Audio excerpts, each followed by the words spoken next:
Alright guys, just giving a little update on this one property I sprayed on April 4th. Property in Chevy Chase. We did the cleanup. You probably can kind of see the background of this is what some of the turf was looking like. You may recall. Some was looking pretty good. Had some weeds in it, but this area over here had a lot. Back here, had everything in there from clover to onions to henbit to what else do we have in here?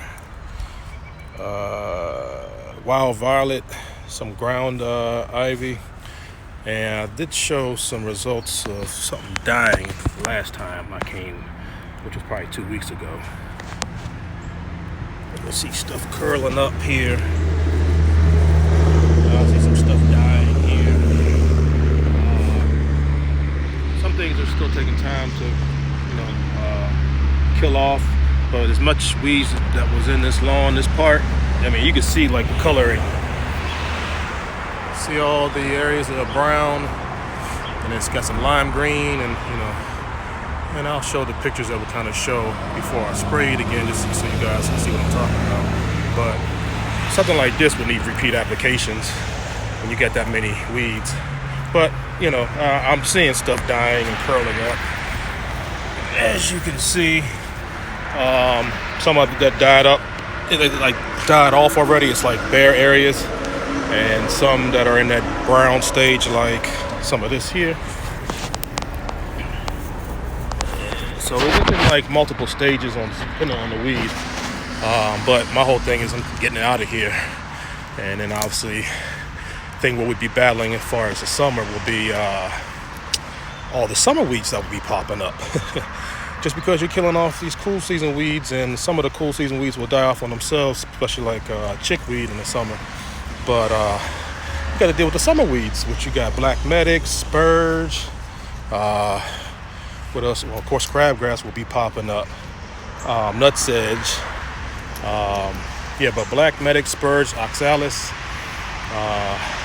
Oxalis, usually has that heart-shaped leaf with the yellow flowering. So you'll start to see a lot of the summer weeds pop up, which is probably going to fill in a lot of these bare areas that I'm killing off the cool season weeds. But they're on the turf program, so I'll be keeping that out. So basically, I could probably do some spot seaming in the summertime just to try to help it out. But usually, we can't really do anything like that until the fall to like really promote this through aeration and seeding and doing a thorough turf renovation. But I'm going to show you the stages from the beginning to the end and show you that I know what I'm doing. Just going to show you through stages from beginning to, through, summer to like turf renovation till the end of the year. And then probably go into next year, just keeping track of it. So anyway, this one wasn't as bad, but I could see with the first turf application is, nice and green, looking pretty good. There's a couple weeds here and there that need to come out. You got your favorite freaking wild violets right here. Everyone loves those, huh? One of the top 3 hardest weeds on the weed chart. I know back in the day, probably about 2008, 9, or 10, something like that, they had come out with Imprellis by DuPont that was frying wild violets. Everybody was so happy because finally something was frying wild violets in a matter of like days. And I think you could hit Japanese stiltgrass, crabgrass, and wild violets all in one shot. But then the stuff got banned before the year was out because of the simple fact that I think it was in Oregon or somewhere. I don't know, it was Brickman at the time. Somebody was spraying that stuff around trees, oak trees or something, and it was killing the trees.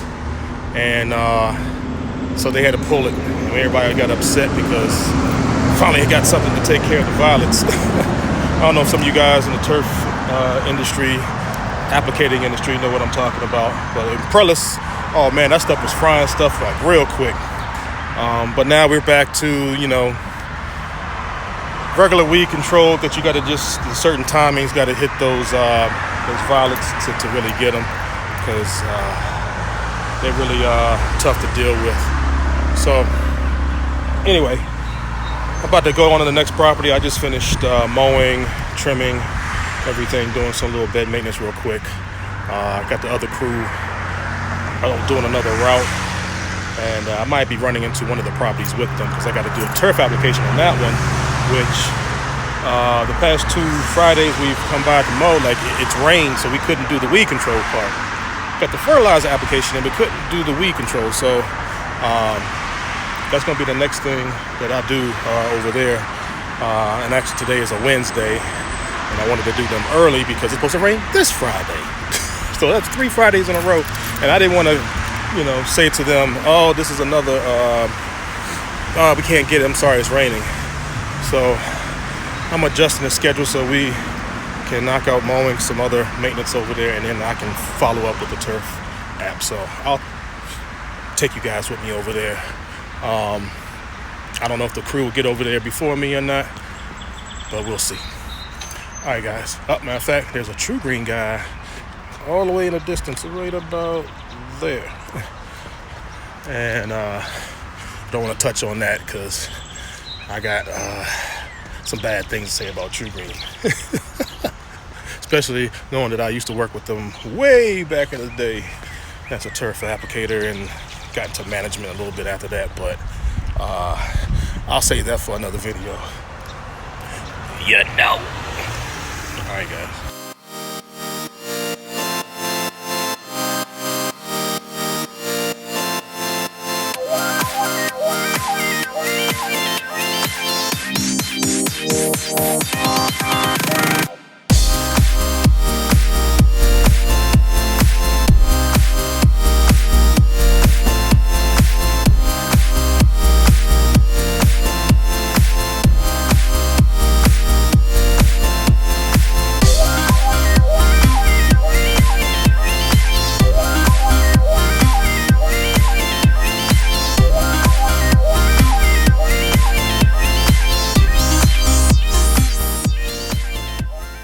Guys, I'm at the College Park property. Like I told you, I was going to meet the guys to do the turf application that we haven't been able to do the past 2 Fridays, and this would have been the 3rd Friday that we wouldn't have been able to do it because of the rain. But I'm about to take the permagreen all back here because you see it's tons of clover, plantain, wild violet. It's not a clover in here, but I know it's gonna make a difference of what I do today on that. And then in the front here, I'll kind of show you real quick. The guys getting ready to leave. They just finished doing the mowing and the weeding. And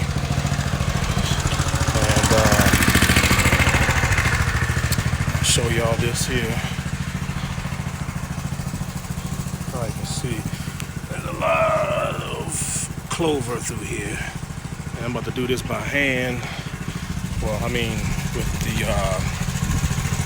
backpack sprayer. So I got backpack sprayer there. Got my boots when I'm ready to do that. And also got the permagreen to knock out the backyard here. The front yard is just a little too small and steep. There's no point of doing it with the permagreen. So I'll do old school with that. There's a lot of clover here. Anyway, also there was a lot of Bermuda growing in this bed here, which I had them pull out, but I know it's going to come back right here in this bed. Pull out because it's a bit of an issue, and then kind of mulch back over. So we're going to keep pulling it by hand, but I know we can do some couple applications, Pilex, that will help with that when the time comes. But anyway, I'm about to get to work. I'll get back with y'all in a little bit.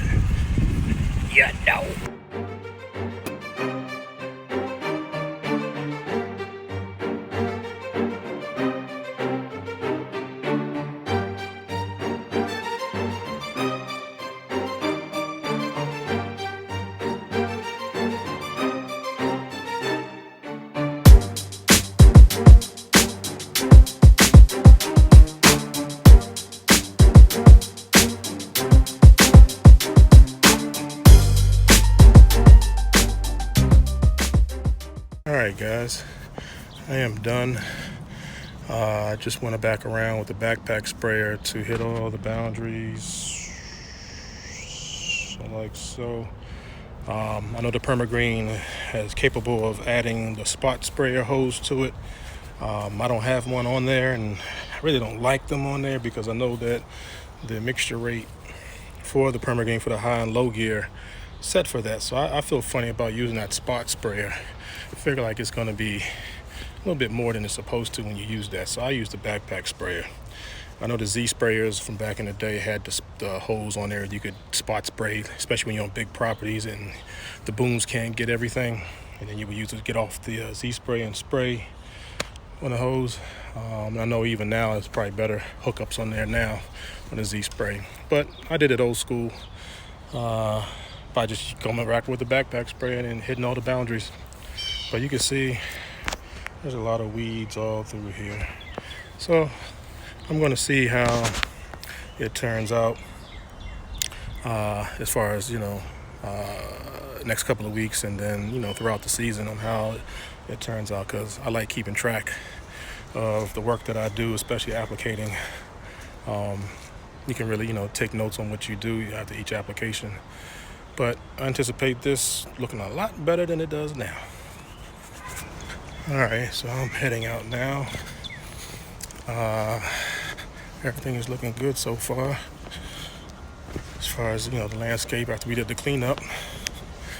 And we've been mowing it, the past couple weeks after that. And the guys, like I said, just left a little while ago.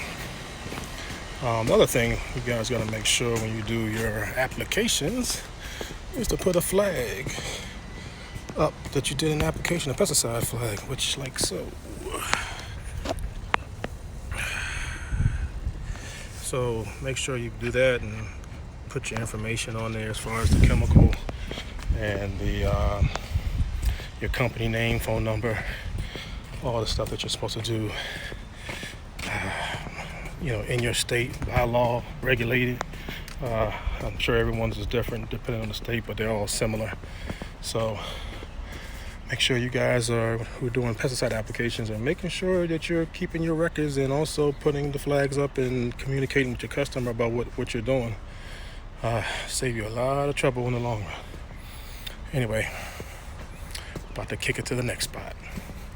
Sir, yes, sir. Yeah, I just finished doing the other spot here. Something in the distance back there.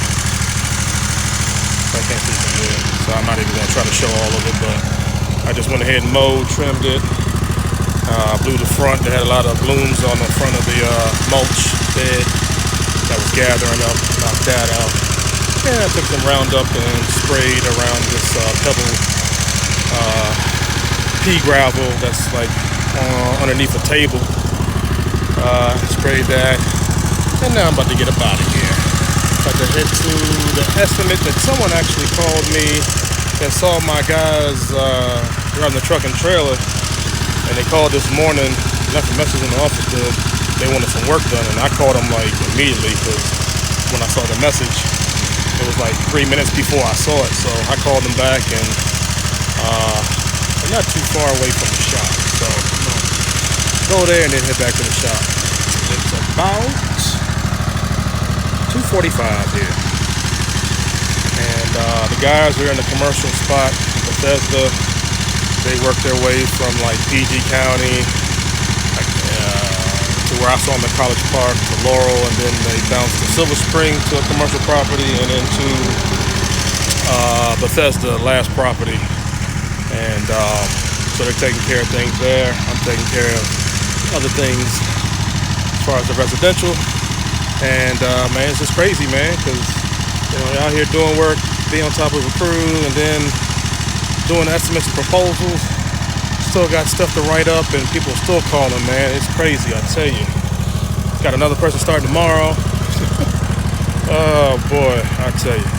Anyway, about to get on back to work, so I'll catch up with y'all a little bit later. Peace.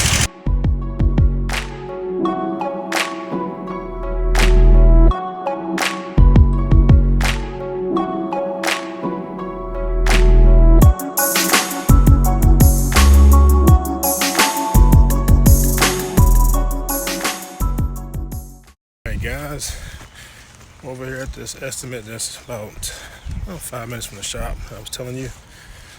And got an idea of some things with the shrubs and the ornamental grasses that get cut back, as you can see. And then obviously that one there too. See, it just needs overall maintenance as far as mowing, weeding, what have you. But when I talked to her on the phone, she was saying something about the shrubs and the ornamental grasses and some weeds. And then she said her mom would be here. But I knocked on the door and no answer. So I just decided to take a look at everything. And then I left my card on the door. And I'll be in contact with her a little later. But yeah, just to see, I mean, it's simple stuff to me. I mean, as far as trimming the boxwoods, I think she was saying she wanted some shrubs out. So it's better to talk to either her or her mom just to make sure, so we can be on the same page. Because I'm just assuming a certain couple of things when I see. And I know overall, I could take care of the whole property, not just the whole thing as far as, excuse me as I put this back up. Yeah. So let me get this AC back on, because it is kind of hot out there. And speaking of AC, I think I need to get this recharged. As the AC is kind of, if there's even a term of saying lukecool, you know about lukewarm, but as far as cool, it gets that feel of like you're cool, but not all the way cool. Especially like my F-250, which that thing will freeze you out. Anyway, yeah, I mean, just my initial look at this, I could easily take care of this, like everything, but she saw the number on the trailer of the commercial truck and trailer, and was calling right away about stuff. And so I told her I'd come by 3:30 to 4. I guess I got there like 5 minutes before, because it's just 3:30 now. But we'll see what she wants. I always like when people call off of the number on the truck and trailer.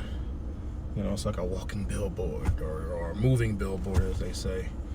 So anyway, about to head back to the shop, man. So that's pretty much it. I'll meet up with the guys, get prepared for tomorrow. Got cleanups, more mowing and cleanups, and try and get prepared, everything done this week, because Friday is supposed to rain. So definitely just want to have everything done so we don't have to worry about it on Friday. All right, guys, that's pretty much it. Nothing else, nothing more. To figure I'd take you on a little journey today. Nothing too special. Some mowing, some applications, and possible new customer. So, oh yeah, and you see, I got a little mark from my stitches, but I don't have the knot anymore. So, not anymore. Do I have the knot? You know what I'm saying? So, all right, guys, I'll catch up with you later. Take care.